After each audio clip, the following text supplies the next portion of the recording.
Olá, turma, tudo certo? Então, dessa vez eu vou gravar a aula, o material novamente através de um vídeo. Na última aula eu não consegui, mas hoje então eu vou encaminhar.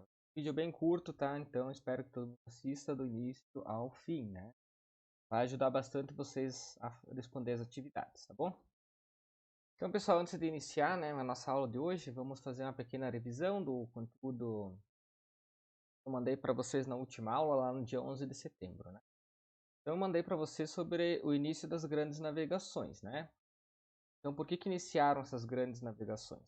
Grandes navegações, elas iniciaram por questões econômicas, tá? Os países aqui da Europa, eles queriam então enriquecer de alguma forma. Então, eles iniciaram essas navegações primeiro, né, buscando especiarias. Então, pimenta, canela, cravo, temperos, digamos assim, né, lá na Ásia. Mas também eles buscavam alguns locais que poderiam ter então pedras preciosas, né, metais preciosos, ouro, prata e tudo mais.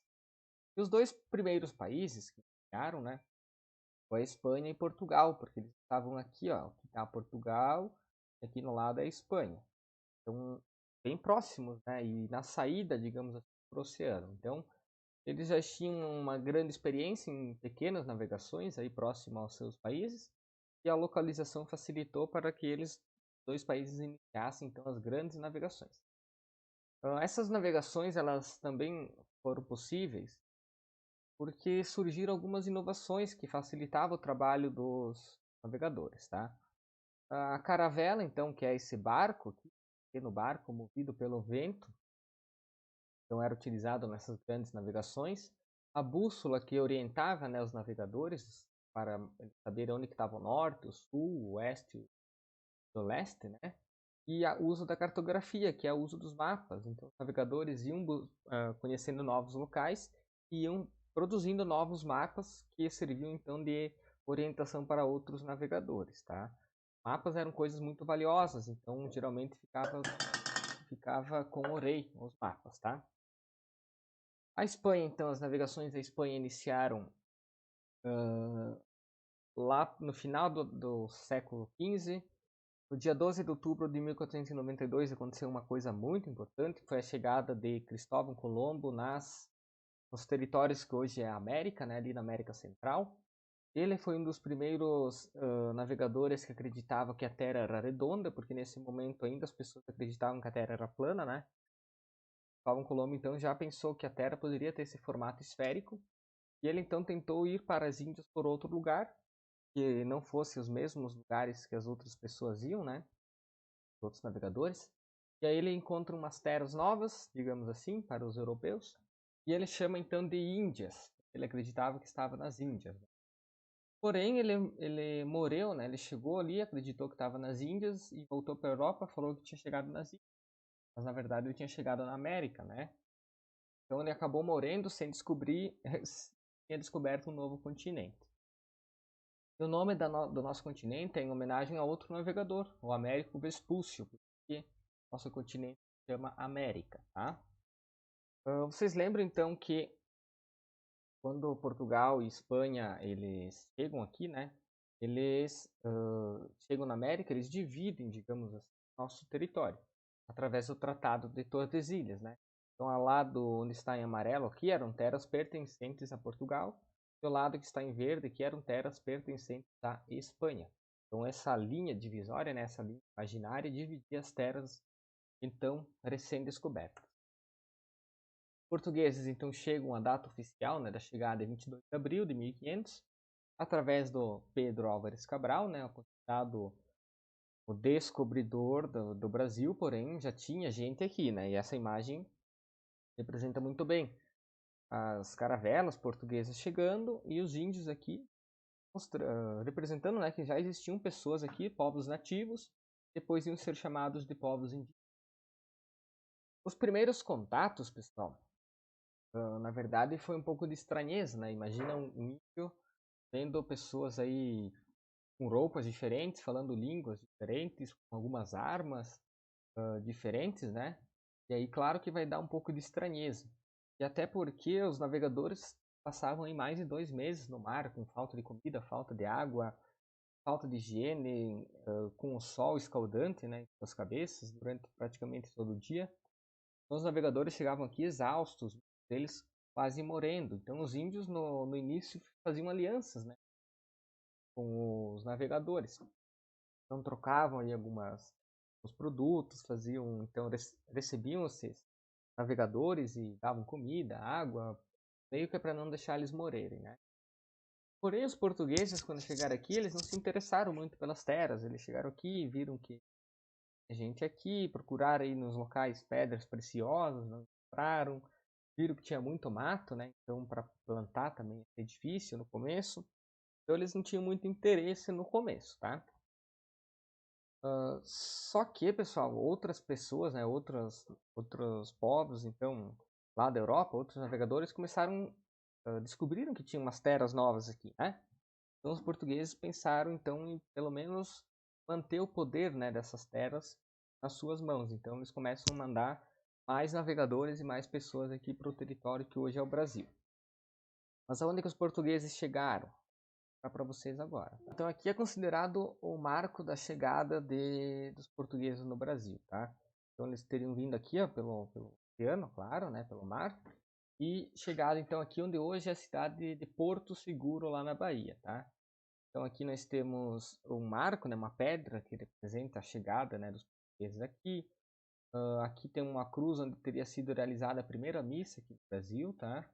Temos aí uma das primeiras igrejas que teria sido construídas aqui, uma sede aqui de administração, que nós vamos ter nas próximas aulas, como é que era chamada. Então aqui teria sido o local então da chegada dos portugueses ao Brasil, e hoje é o centro histórico da cidade de Porto Seguro, tá bom? Vamos voltar lá para a aula agora. Então pessoal, então quando os portugueses chegaram aqui, como eu falei para vocês, né, no começo tinha aí meio que uma parceria, né, alianças entre indígenas e portugueses. Porém, essa aliança, essa de paz foi dando lugar a um clima de violência e dominação por parte dos portugueses com os índios, tá? E aí tivemos um número muito grande de mortes, tá? De indígenas. Nós vamos ver a partir de agora nos conteúdos que muitos os períodos da história do Brasil são marcados pelo genocídio indígena. Genocídio é quando muitas pessoas de uma mesma origem, assim, elas morrem, elas são mortas. Então, os índios passaram por um genocídio durante todo esse período depois da chegada dos portugueses. Isso a gente consegue perceber em números, né? Quando os portugueses chegaram aqui, acreditava-se então que existiam mais ou menos 5 milhões de povos nativos, de indígenas. E hoje nós temos então 900 mil, menos de 1 milhão, né? Então, durante todo esse tempo, mais de 4 milhões de índios morreram. E a maioria foram mortos através dessa conquista dos portugueses, tá? Então, o povo indígena, como mostra aqui na imagem, depois da chegada dos portugueses, dos europeus no Brasil, passaram então por momentos difíceis, né? A população nativa que estava aqui antes da chegada praticamente está sendo extinta, praticamente está sendo dizimada a pequenas aldeias indígenas hoje, tá? Então, quando os portugueses decidem que vão ficar aqui no Brasil para controlar, né, os territórios, para que não chegasse ninguém e roubasse, né, terras novas aqui, eles decidem então iniciar alguma atividade comercial. A primeira delas, pessoal, foi o comércio do pau-brasil, daí a origem do nosso nome, né, Brasil. Essa árvore tem esse nome porque ela tinha uma cor vermelha, ela era uma madeira avermelhada, parecia uma brasa, brasa do fogo, né? Por isso Brasil. Era o pau, uma árvore de uma cor de brasa, né? Então, por isso o nome pau-brasil. Essa madeira, pessoal, ela era utilizada lá na Europa para tingir tecidos. Então, retirava-se a substância dessa madeira vermelha e aí depois era usada para tingir, né? Para pintar os tecidos utilizados na Europa. Então, Portugal decide fazer um monopólio e organizar um monopólio do pau-brasil. Então, apenas portugueses, navegadores, enfim, colonizadores portugueses, representando a coroa portuguesa, poderiam vir aqui e tirar essas árvores do Brasil. Se viesse uma outra pessoa, um outro país tirar, provavelmente eles seriam punidos, né? Eles não poderiam tirar essas madeiras, essas árvores daqui. Mas como que eles tiravam essa madeira? A gente vai ver agora. Aqui está o conceito de monopólio, né? Que eu passei para vocês. É o controle exclusivo, né, de uma empresa ou de um indivíduo por determinado produto, tá? Então, nesse caso, Portugal tinha o monopólio da retirada do pau-brasil, nosso território aqui. O trabalho, pessoal, era realizado pelos índios, tá? Pelos indígenas. E eles realizavam esse trabalho em troca de outras ferramentas. Então, ferramentas que eles não conheciam, como espelho, correntes, brincos, caleiras, panelas, mas também ferramentas para ajudar na derrubada das árvores. Então, machados, serrotes, ferramentas que eles não tinham ainda. Essa troca de mercadorias é conhecida como escambo. E aí tem algumas frases que explicam que o escambo nada mais era do que uma troca para os índios terem mais ferramentas para derrubar mais árvores. Então acompanha aqui, ó. O índio trabalhava derrubando árvores e o índio ganhava ferramentas. Aí o índio usava essas ferramentas para derrubar mais árvores. Aí em troca, o índio ganhava mais ferramentas para derrubar mais árvores, para ganhar mais ferramentas para derrubar mais árvores e por diante, né? Era um trabalho que não era considerado escravo, porém, né, os indígenas muito lucro, né, digamos assim, por esse trabalho, mas os portugueses com certeza sim. E aí, pessoal, os indígenas eles tiravam a madeira, né, derrubavam as árvores, cortavam as madeiras e levavam em locais que eram as feitorias. As feitorias eram os locais onde a madeira era deixada lá para que as embarcações chegassem e carregassem, né? Então nessas feitorias ali tinha um exército que circulava, tinha índios também, né, armados muitas vezes. Aqui nós temos uma imagem a um índio machado, né, uma arma que ele utilizava para o corte da madeira. Então as feitorias eram esses locais, tá? E pessoal, se vocês pararem para pensar, né, a madeira ela é uma árvore, era ao Brasil é uma árvore, né? E pertencia então à Mata Atlântica. Por que tem esse nome? Mata Atlântica é esse conjunto aqui, ó, no ano de 1500, olhem ali, ó, 1500. Toda essa parte verde era Mata Atlântica, tá? Então, por que Mata Atlântica? Porque ficava próximo ao Oceano Atlântico. Litoral, né, do nosso país, toda essa parte aqui ó, era Mata Atlântica. No ano de 1500. Olha o nosso estado aqui, Santa Catarina, gente, era totalmente coberto por mato, né? Então só tinha mato no nosso estado. E olha hoje como que é, o que sobrou da Mata Atlântica. Aproximadamente 12%, né, de toda a vegetação original da Mata Atlântica ainda existe. O restante foi eliminado muito por causa dessa exploração do pau-brasil e depois da colonização, né?